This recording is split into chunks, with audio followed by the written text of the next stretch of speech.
Tilapia মাছের barbecue সেই সাথে মূলার ডাল। হ্যালো এভরিওয়ান, আসসালামু আলাইকুম। চলে আসছে নতুন আরও একটি ডেইলি ব্লগ নিয়ে। একদমই ছোট্ট একটা মিনি ব্লগ। আশা করব পুরো ব্লগ জুড়ে সাথে থাকবেন। আর একটি লাইক দিয়ে পুরো ব্লগ দেখার অনুরোধ রইল।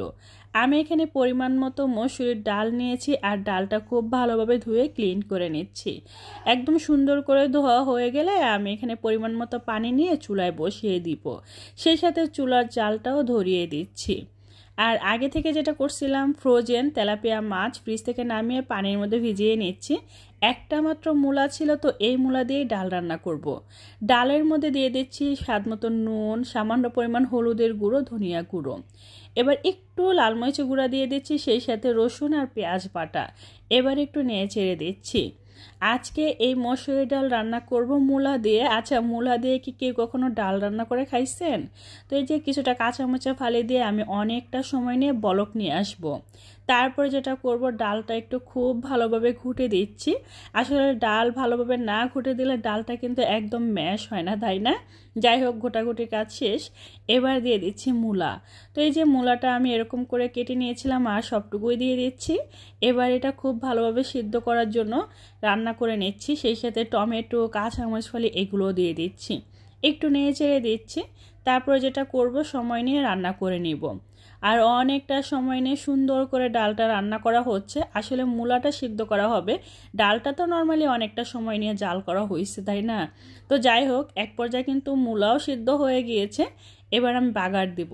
এর জন্য একটা ফ্রাই প্যানে তেল দিয়ে দিচ্ছি। তেলটা গরম হলে রসুন কুচি, পেঁয়াজ কুচি, তারপরে হচ্ছে শুকনো মরিচ, মানে এগুলো যা যা লাগে সব কিছু পরিমাণ মতো দিয়ে নিয়ে ছেড়ে নিচ্ছি।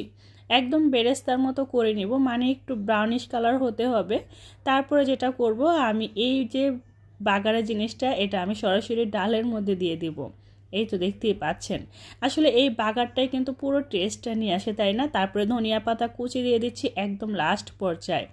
ফাইনালি দেখেন কত সুন্দর হয়েছে না কালারটা। ডালের কালারটা অনেক সুন্দর হয়েছে, সেই সাথে ডালটাও কিন্তু অনেক টেস্টি হয়েছিল। বাসার সবাইকে অনেক প্রশংসা করছে। যাই হোক, ফাইনালি ডাল রান্নার ডান। দেখতেই পাচ্ছেন কত সুন্দর হয়েছে না। এবার আমি যেটা করব, তেলাপিয়া মাছের বারবিকিউ করব, তার জন্য কিছু মশলা বেটে নিব। যেমন পেঁয়াজ, রসুন, তারপরে কাঁচামরিচ আর হচ্ছে ধনিয়া পাতা। এবার এগুলো খুব ভালোভাবে একদম মিহি করে বেটে নিতে হবে। চেষ্টা করবেন বারবিকিউর মধ্যে এই জিনিসগুলো এইভাবে বেটে দেওয়ার জন্য। বাটাবাটি হয়ে গিয়েছে। এবার এখানে স্বাদ মতো নুন, হলুদের গুঁড়ো, ধনিয়া গুঁড়ো, লাল মরিচের গুঁড়ো, একটু তেল আর ওয়েস্টার্ন সস, এগুলো একটু মাখিয়ে নিয়েছি। তারপর মাছের পিসেসটা দিয়ে সুন্দর করে মাখিয়ে নিচ্ছি। ম্যারিনেট করে প্রায় 10 থেকে 15 মিনিট রেস্টে রেখে দিব।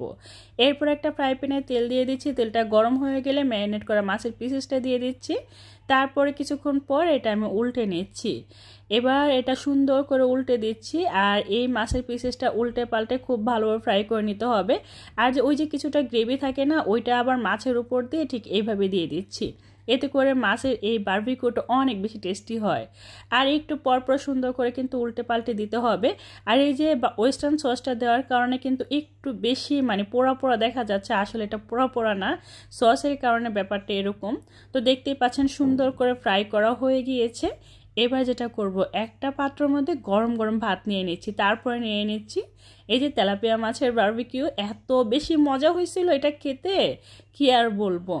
তো এই যে মূলার ডাল। তো আমার আজকের এই ভিডিওটা কেমন লাগছে অবশ্যই কমেন্ট করে জানাবেন, ঠিক আছে? ভালো লাগলে লাইক, কমেন্ট, শেয়ার করে দেবেন। চ্যানেলটা সাবস্ক্রাইব করে রাখবেন। আর পেজে লাইক ফলো দিয়ে সবসময় সাপোর্ট করবেন। কে কোথা থেকে ভিডিওটা উপভোগ করতেছেন প্লিজ কমেন্ট করে জানাবেন। সো আজকে এই পর্যন্তই। সবাই ভালো থাকবেন। আল্লাহ হাফেজ।